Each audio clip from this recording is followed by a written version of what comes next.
রেণু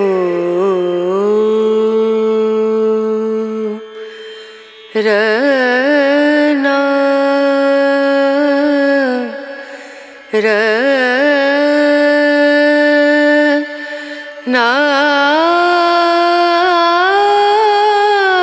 নমস্কার, সকলকে জানাই শুভ সপ্তমী। কাছে দূরে যেখান থেকেই ভিডিওটা দেখছেন, মায়ের কাছে এই কামনাই করি সকলে ভালো থাকুন। সপ্তমীর দিনের কিছু অংশ আপনাদের সাথে শেয়ার করলাম। হৃদয় নমঃ। দুগ্ধ হৃদয়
Sare ga ma ma ga re ga ma pa da ni sa ni da ni da ni da sa ni da ni sa ni ga re sa ni re sa ni da ni sa ni da ma ma ga re sa ni re sa ri dum